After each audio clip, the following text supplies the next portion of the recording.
Boa noite. Essa aqui é a tarefa 1 da P1. Eu sou o Luiz Guilherme e esse é o João Vitor. E a gente vai falar um pouquinho sobre os tipos de threshold, mostrar as aplicações, fundamentação matemática e as nossas impressões. Eu vou começar aqui falando sobre duas técnicas que resolvem problemas onde o threshold global tradicional ele falha, né? Então aqui, começando pelo threshold adaptativo. Segundo a Bíblia do processamento de imagem, né, o livro de Gonzales e Woods, a linearização global só é efetiva quando a iluminação da imagem é perfeitamente controlada. Mas aí no mundo real, né, a gente lida com sombras, reflexos, gradiente de luz, e o autor Richard Sesk, no seu livro Computer Vision, complementa que a solução para isso não é procurar um número mágico para a imagem inteira, mas analisar o contexto local, certo? E é isso que o threshold adaptativo faz, né? Ele divide a imagem em pequenas vizinhanças e ele calcula um ponto de corte dinâmico para cada região, certo? Matematicamente, né, em vez de a gente comparar o pixel com uma constante global, a gente define uma janela de tamanho n por n, né, ao redor do pixel de interesse, certo? Que seria o xy. A fórmula básica é essa aqui, certo? Onde t de xy ele é o limiar calculado para cada pixel específico. E μ(xy) ele representa a média aritmética ou a média ponderada das intensidades dos pixels vizinhos dentro da janela que a gente definiu. E o c ele é uma constante de ajuste, né, o offset, que a gente calibra para evitar que os ruídos sejam considerados objetos. A decisão lógica final é simples. Se a intensidade do pixel original for maior que esse limiar, ele vira branco, caso contrário, vira preto. Certo? Para a nossa aplicação, o primeiro teste que foi feito foi com essa imagem bem aqui, só que ela é uma imagem muito regular. Então, por exemplo, aqui ele vai calcular as janelas baseados nesse contexto bem aqui e acaba que a imagem não fica muito legal, né? Porque é uma imagem que não é boa para a gente testar isso. E aí eu peguei um cenário um pouco diferente, com uma sombra, né, como foi descrito, e para tentar digitalizar, né? Então, tem a sombra aqui. Se a gente usasse o threshold original, essa sombra ela viraria um borrão preto, destruindo o texto, né? Ele pegaria uma constante fixa, né? Mas como o adaptativo ele calcula a média local, na área escura ele entende que o papel, a sombra é o fundo e a tinta preta, por ser ainda mais escura que a sombra, ela é informação relevante, né? Os textos e as ilustrações são extraídos perfeitamente, independentemente de onde a sombra está, né? Então fica aqui bem bacana, certo? Diferentemente desse outro que foi feito, né? Uhum. Então, tipo, como impressões, destacamos que o grande benefício dessa técnica ela lida muito bem com iluminação irregular, né? Como sombras, e é a arquitetura perfeita para aplicativo de scanner, né? Porém, como limitação, notamos que ele pode ser um gerador de sujeira visual. Se a imagem tiver áreas muito homogêneas e claras, como essa daqui, sem nenhum objeto, a variação milimétrica do fundo vai ser segmentada, gerando ruído, certo? Agora eu vou falar um pouquinho sobre o multi-OTS, né? O método original de OTS foi publicado pelo pesquisador japonês Nobuyuki Otsu, né, em 79, e revolucionou a área por ser um método não supervisionado. Ou seja, o próprio algoritmo descobre o melhor ponto de corte analisando o histograma da imagem. Enquanto o OTS clássico é binário, né, separa apenas fundo e objeto, o multi-OTS, bastante discutido por autores como Liao em seus estudos sobre linearização rápida, generaliza essa lógica, né? Ele permite separar a imagem em 3, 4 ou mais classes distintas, né? A gente pode modificar aqui. É, ele fatia, né, o histograma em várias regiões de interesse simultaneamente, né? E sobre a fórmula, né? O algoritmo ele busca exaustivamente os limiares, né? Que maximizem a variância entre as classes.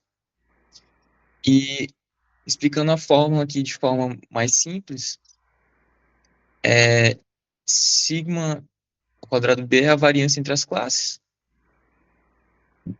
Ômega i é a possibilidade de um pixel pertencer à classe i. O i é a média das densidades da classe.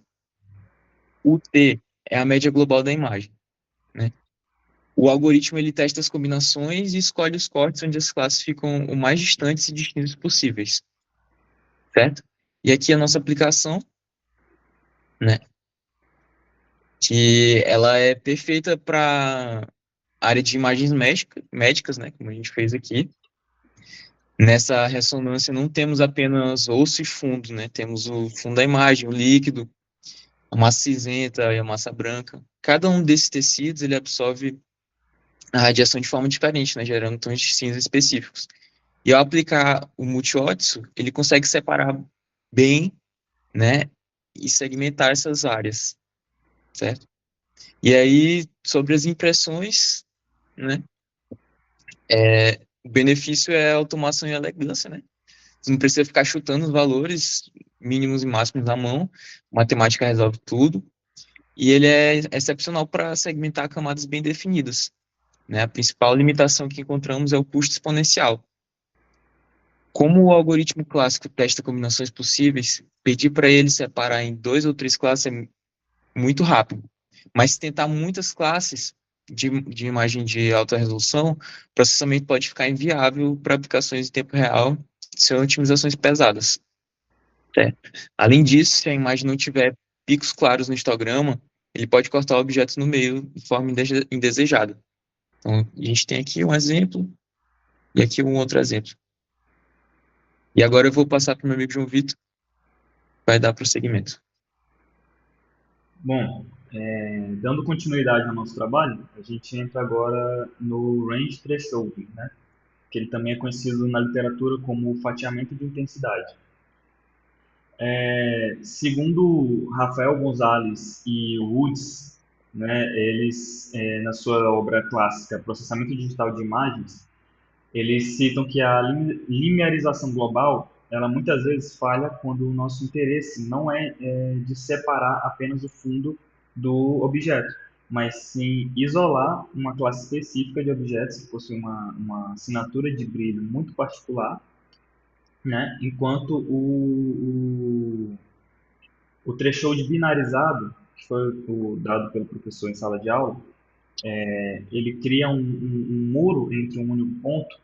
O range threshold ele cria um corredor, posso assim dizer. O que isso significa? No caso, o threshold comum, ou binarizado, ele funciona como um muro quando você define um único ponto de corte entre tudo que for mais claro, ele passa, e enquanto tudo que for mais escuro é barrado da imagem. Já o range threshold, ele funciona como um corredor. Como assim? Você define um limite mínimo e um máximo, isolando os tons em que estão no meio desse intervalo, entre o mínimo e o máximo, né? E aí descarta tanto o que é escuro demais, quanto o que é claro demais. Outro ator também que citou muito sobre range thresholding é o Sridhar, que ele define essa técnica como uma ferramenta de realce, onde nós destacamos uma faixa de níveis de cinza, onde temos mais interesse, e sacrificamos o restante, ou então preservamos o fundo com menor destaque. Já com relação à fundamentação matemática desse método, a lógica a lógica desse método, ela é baseada em uma função de intervalo. Como assim? A gente define uma imagem de saída chamada G de x, y, E a partir da nossa imagem original, chamada de fxy, a gente segue uma regra específica, que é o que eu vou mostrar agora aqui, onde g de xy significa a nossa imagem de saída, o f de xy é a nossa imagem original, e aqui g de xy vai ser igual a 1 se a função de x para y, no caso a nossa imagem original, ela for maior ou igual a L, que L é o nosso limite inferior, ou então ela for menor ou igual a H, que é o nosso limite superior da imagem. A gente vai ver com melhor precisão na hora de rodar o nosso código. E existem também variações onde, em vez de zerar o que está fora da faixa, nós mantemos os valores que são originais, com um peso menor, para poder manter o contexto da imagem, né? Mas o nosso código, a gente implementou a binarização puramente dentro do intervalo selecionado. Agora, passando para a nossa aplicação ali no código, para ilustrar a nossa técnica, né, do threshold, a gente escolheu uma imagem urbana, de uma rua em tons de cinza, e a gente consegue notar que, mexendo nos sliders, a gente consegue ajustar, né, por exemplo, botando no intervalo mínimo dos sliders, a gente consegue isolar quase que exclusivamente a rua e a textura de alguns prédios, né, eliminando tanto o céu, que fica ou muito claro ou muito escuro, quanto a gente elimina também as sombras profundas, né, que são as sombras dos prédios que não estão iluminadas. Bom, isso é fundamental, né, em sistemas de visão para veículos autônomos, por exemplo, onde o objetivo desse sistema é segmentar a pista para uma rodagem ignorando o cenário como um todo não, o restante do cenário, perdão. E como impressões que a gente teve com relação a esse método, a nossa análise é que ela é uma ferramenta poderosa, né, pela simplicidade e pela sua precisão significativa, né? E como pontos de benefício, pode-se dizer que ela é ideal para segmentação multispectral e também para imagens médicas, né, que é onde tem tecidos específicos com densidades já conhecidas. Já com relação às suas limitações, é que ela é extremamente dependente de um controle de iluminação, né? No caso, se a luz do ambiente ela mudar, no caso, pegando essa imagem como exemplo, aquela fatia de cinza, né, que a gente pode ver que representa a rua, ela se deslocaria, né, dependendo do controle da iluminação do ambiente. Então, ela não possui uma inteligência para se adaptar a mudanças globais de brilho. Agora a gente consegue passar para a nossa técnica um pouco mais sofisticada, posso assim dizer, que é o threshold estatístico, né? Falando um pouco mais especificamente sobre o algoritmo de Niblack. Diferente de tudo que a gente viu até agora na nossa apresentação, ele é um método local. Enquanto o Watson, né, o multi-Watson, ele olha para a imagem como um todo, o threshold estatístico ele assume que a iluminação ela pode variar em diferentes partes da imagem. O criador, né, dessa técnica, o Amy Newblack, ele propôs esse método em 1986 e argumentou que o limiar ideal ele deve ser calculado para cada pixel individualmente, baseando-se no que chamamos de vizinhança imediata. Outro autor também foi o Saul Vola, que ele refinou essa ideia nos anos 2000 para documentos que possuíam sombras muito pesadas, né? E aí focando em manter o contraste de detalhes mais finos. Com relação à fundamentação matemática, a fórmula de New Black ela é mais elegante, né? Pois ela utiliza a estatística básica para tomar decisões mais complexas. Nós temos como a sua fórmula, temos o limiar t para um pixel xy, né? Que eu posso mostrar aqui novamente. Ó, aqui está a fórmula. Temos que t do pixel xy é igual a m de xy mais k que multiplica s de xy. O que cada uma dessas coisas significa? Aqui nessa fórmula, m de xy é a média local e s de xy é o desvio padrão. E o k, ele é uma constante que nós ajustamos da seguinte forma, né? Se pegarmos o k e deixarmos ele positivo, o limiar t ele sobe. O valor do limiar t sobe. Já se o k for negativo, o limiar desce. É diretamente proporcional. Agora, com relação à aplicação dessa técnica, nós aplicamos essa técnica na imagem de um gatinho, né, como podemos ver aí, e a gente mostra a comparação direta, né, desse método de threshold estatístico com o método Otsu, onde está mais à direita o Otsu, né? E a gente consegue observar que o Otsu ele tenta binarizar a cena inteira, né? E acaba perdendo muitos detalhes, onde a luz é irregular. Dá para ver que é muito escuro. Já o New Black, a gente pode até ficar mexendo nos slides para ver as mudanças que vão acontecendo, que o New Black a gente consegue ver que preserva a textura do pelo do animal, por exemplo, assim como detalhes do fundo da imagem, que fica muito mais equilibrado, né?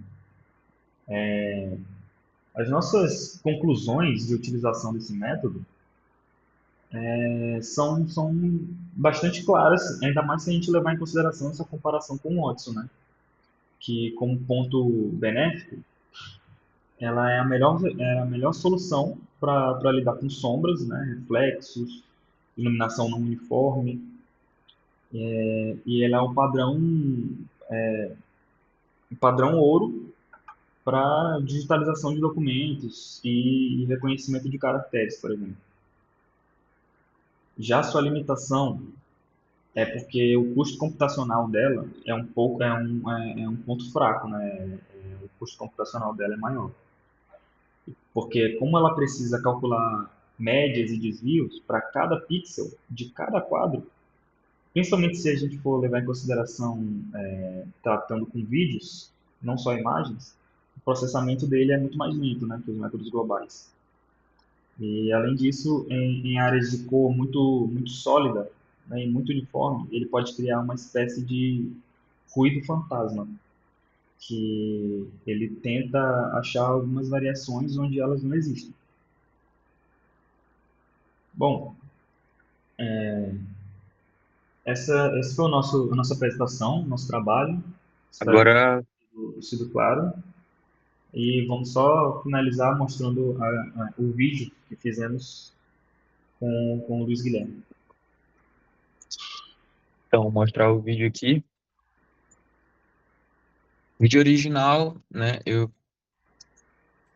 feito aqui com um livro, né, igual no threshold, a gente utilizou a técnica do threshold adaptativo para lidar com sombras, né? Então aqui o vídeo original, ele se assemelha com o exemplo que a gente usou lá, né? Aqui com o livro com sombras e aplicando o threshold adaptativo para cada frame, o resultado saiu da seguinte forma, né? Ele eliminou as sombras,